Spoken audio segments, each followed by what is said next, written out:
Building a brand.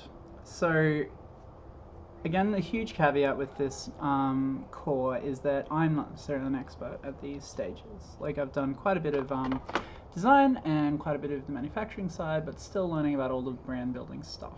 However, some of the things that I've learned and that people better at it than me have told me are things that I can share with you.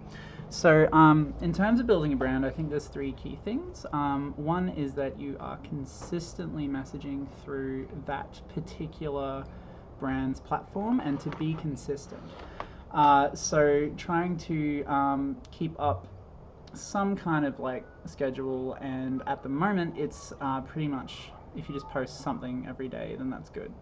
So December 2020, there's on Instagram and Facebook the stories functionality is really good. People just love just flicking through little moments of your day and things that you're creating and stuff like that. So that's what I would recommend. Try and do that. Second is, wherever possible, try and team up with people in order to get your brand out there and associated with other brands within your industry. So what I mean by that is, if you do get in with a retailer or you do get in with a distributor, try and post post up things where both your logos are side by side. And get it out there that you are part of this world and you're operating in tandem with these other places. Reviewers and things are really good. So when you're sending out review copies and reviewers sort of share their thoughts about your game, make sure you share that and try and get them to tag you, and vice versa, tag them as well. Because again, the more generous you are with the platform that you have, the more other people will be so as well, and their audiences will come too. Another thing that I really recommend, where possible, as a board gaming tabletop kind of operation or wing of your university or organization, or in your own private work, is to do live events where possible, and make sure that the brand that you are operating under is just as visible and prominent as the individual products that you are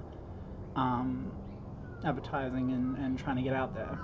The point of this is that not the whole point of a brand, but one of the major advantages of having a brand is that it means that people can identify across multiple products that you have been involved, and then the average sort of quality and the themes and just the people can start learning what to expect from you and from the games that have your logo. So one really good example with the industry is Stonemaier Games. People know that now associate Stonemaier with just really high levels of quality. And that really helps them whenever they release a game, even if it's not by Jeremy Stonemaier himself. It's, for example, Wingspan, when they publish something, it's people expect it to be a certain level of quality, and that increases their likelihood to purchase. In terms of making science-based games, this is really important.